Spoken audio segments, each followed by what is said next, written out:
जादूगर हूं मैं, जादूगर। इस कुर्सी के अंदर कुछ ना कुछ समस्या है। जो इस कुर्सी के ऊपर बैठता है वही गड़बड़ हो जाता है। तो कहीं ऐसा तो नहीं कि इस आंदोलन से जब विकल्प निकलेगा और वो लोग जब कुर्सी पे जाके बैठेंगे, कहीं वो ना भ्रष्ट हो जाएं, कहीं वो ना गड़बड़ करने लगें। ये एक भारी चिंता है हम लोगों के मन में। 10 साल पहले जब दिल्ली की गलियां होप से भरी थीं, आम आदमी पार्टी ने एक नया ड्रीम दिखाया, एक करप्शन और एक ब्राइट फ्यूचर फॉर नेशन का। लेकिन क्या आम आदमी पार्टी वो डिलीवर कर पाई इन 12 सालों में? और कैसे वो पार्टी जिसने एक अल्टरनेट पॉलिटिक्स की फॉर्म की शुरुआत की थी, वो आज सर्वाइवल के लिए ग्राउंड्स तलाश रही है?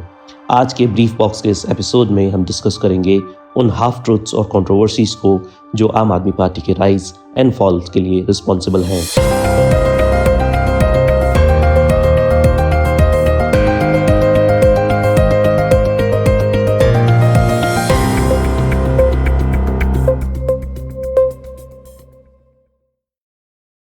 आपको एक बात बताती हूं जो किसी को नहीं पता अभी तक। अरविंद केजरीवाल एक कट्टर ईमानदार आदमी है। केजरीवाल कट्टर ईमानदार है। केजरीवाल कुछ भी हो सकता है, बेईमान नहीं हो सकता। अगर केजरीवाल भ्रष्टाचारी है तो इस दुनिया में कोई ईमानदार है ही नहीं। जादूगर हूं मैं, जादूगर।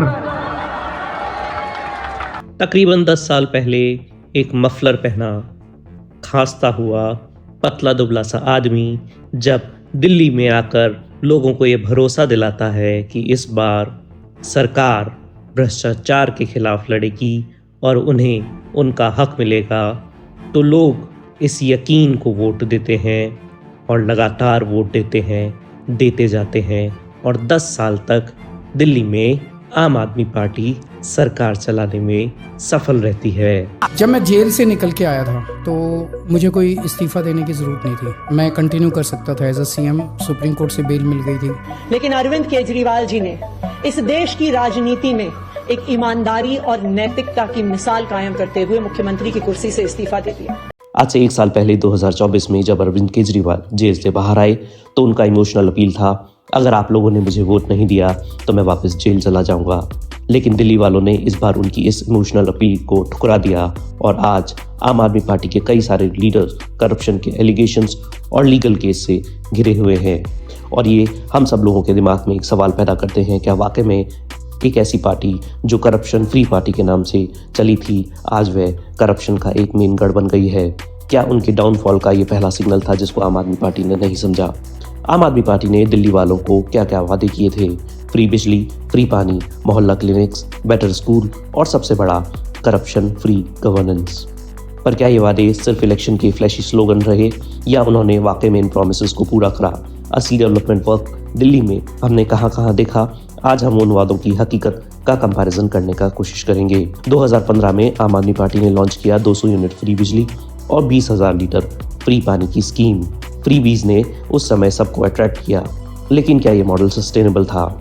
यदि आज की बात करें तो दिल्ली के कई सारे इलाकों में कोको कोला जैसे रंग का मटमैला पानी आता है, बिजली की कंपनी लॉस में डूब रही है और आम आदमी पार्टी के अरविंद केजरीवाल खुद इस बात को स्वीकारते हैं कि पीने का पानी से सीवेज पानी मिक्स हो रहा है, जो कि हेल्थ के लिए एक बहुत बड़ी प्रॉब्लम है। मैं यमुना साफ कर दूंगा। नए सीवर ट्रीटमेंट प्लांट बना रहे हैं। यमुना को साफ करने की जिम्मेदारी मेरी। No I agree, I admit. 3 बड़े वादे किए थे मैंने, वो मैं नहीं कर पाया। आज एडमिट कर रहा हूँ आपके शो पे। मेरे से बिजली ठीक करा लो, मेरे से पानी दिलवा लो, मेरे से पोल्यूशन ठीक करा लो। हाँ। पॉलिटिक्स नहीं आती, राजनीति भारी पड़ती है। राजनीति भारी पड़ती है, वो उनको आती है। फ्री बीज का मॉडल या वोट बैंक की पॉलिटिक्स ज्यादा दिन तक नहीं चल सकती है। ये आम आदमी पार्टी के डाउनफॉल से हमें पता चलता है। दिल्ली का पोल्यूशन आज भी वैसा ही है और बद से बदतर होता जा रहा है। लैंडफिल्स जो लास्ट इलेक्शन में आम आदमी पार्टी ने एक वादे की तरह प्रमोट किए थे कि दिल्ली के 3 बड़े लैंडफिल्स गायब हो जाएंगे, आज स्थिति यह है कि उन लैंडफिल्स में डंप होने वाला कचरा दिन ब दिन बढ़ता जा रहा है और वहां के लोगों की जिंदगी बद से बदतर होती जा रही है। आम आदमी पार्टी ने मीडिया मैनेजमेंट में जहां 500 करोड़ का बजट रखा, पर उसके डिजायर्ड रिजल्ट के लिए मीडिया मैनेजमेंट करने में वे पूर्णतः असफल रहे। आम आदमी पार्टी के खुद के सपोर्टर्स आज गोदी मीडिया का रोल निभाते हुए दिखाई दे रहे थे और कई सारी कंट्रोवर्सीज, यहाँ तक कि उन कंट्रोवर्सी से बाहर निकलने में वो मीडिया मैनेजमेंट करने में असफल साबित हुए।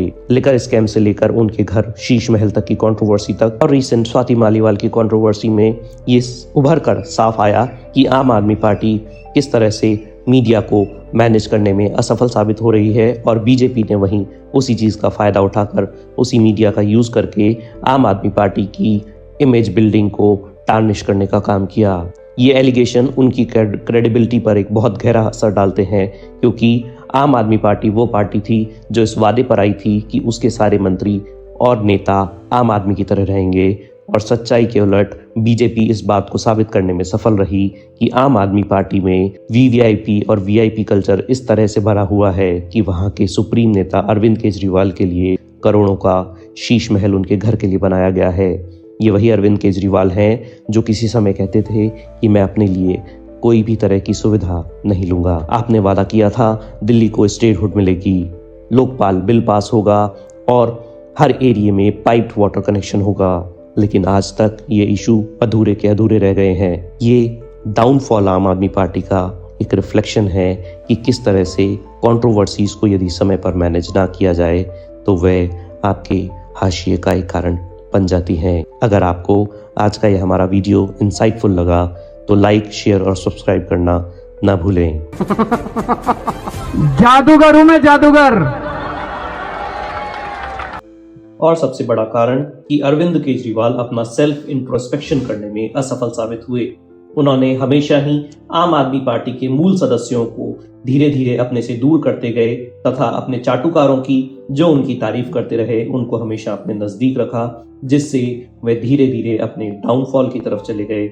और आम आदमी पार्टी जिसको हर इंसान एक तीसरे ऑप्शंस की तरह देख रहा था, वह आज अपना अस्तित्व को बचाने के लिए संघर्ष करती नजर आती है।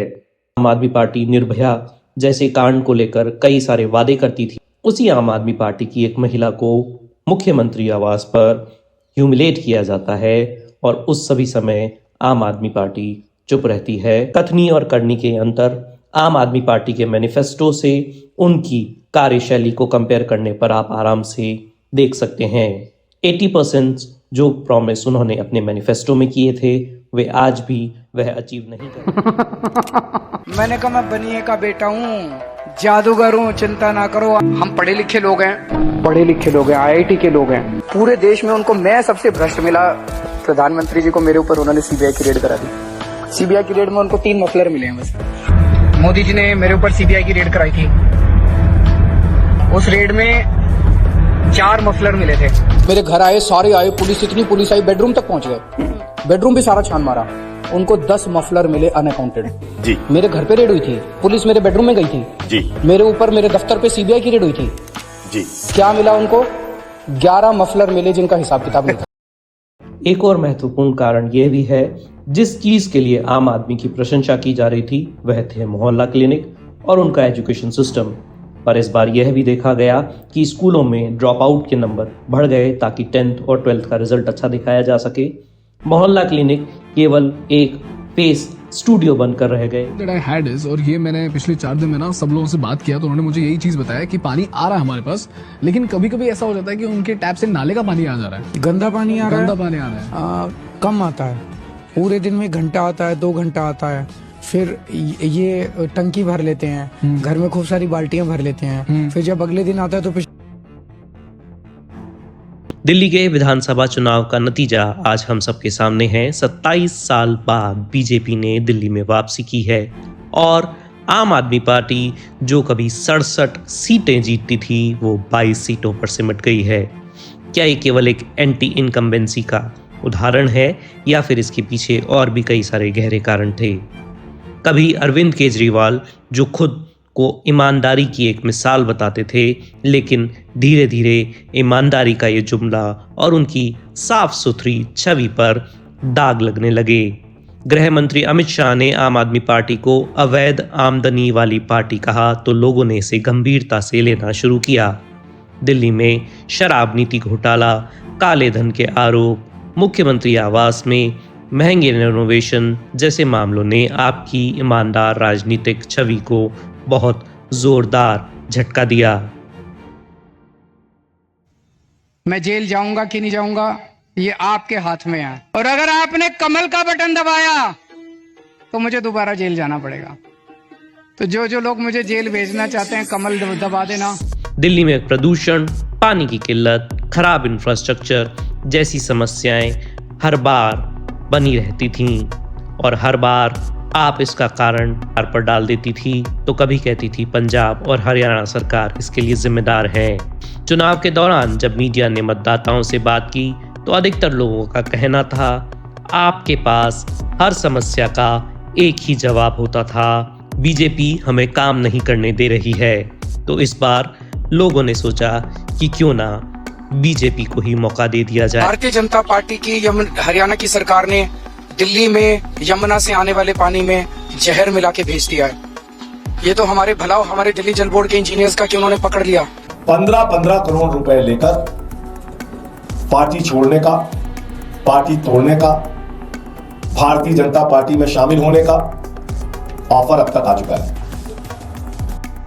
Last nail in the coffin साबित हुआ आम आदमी पार्टी का राजनीति में बदलता हुआ स्टैंड। यदि हम बीजेपी की हिस्ट्री देखें तो बीजेपी हमेशा हिंदुत्व के मुद्दे पर चुनाव लड़ते आई है और आज भी वह अपनी लीड फिलॉसफी को नहीं चेंज कर रही है, और ऐसा ही कांग्रेस के साथ भी है। पर आम आदमी पार्टी जहां लोकसभा चुनाव में कांग्रेस के साथ एक साथ लड़ती हुई नजर आई, जहां पर अरविंद केजरीवाल खुद कांग्रेस की तारीफ करते हुए नजर आए, तो विधानसभा चुनाव में एक साल के अंदर अंदर वही कांग्रेस पार्टी अब उन्हें बीजेपी की बी टीम दिखने लगी और इंडिया अलायंस की ये दोनों इम्पोर्टेंट पार्टीज अलग अलग चुनाव लड़ी, जिसका नतीजा ये हुआ कि जिन जिन सीट्स पर आम आदमी पार्टी चुनाव जीत सकती थी वे सभी सीट आम आदमी पार्टी हार गई कांग्रेस की वजह से। भले ही कांग्रेस को 0 सीट मिली, पर कांग्रेस ने आम आदमी पार्टी के वोट बैंक में सेंधमारी करी। इसी तरह असदुद्दीन ओवैसी ने भी करी, सपा ने भी करी और बहन मायावती ने भी करी, और नतीजतन बीजेपी को इन सभी सेंधमारियों का फायदा मिला। आज के इस एपिसोड में बस इतना ही। अगर आपको आज का यह हमारा वीडियो इंसाइटफुल लगा तो लाइक, शेयर और सब्सक्राइब करना ना भूलें। जादूगर हूं मैं, जादूगर।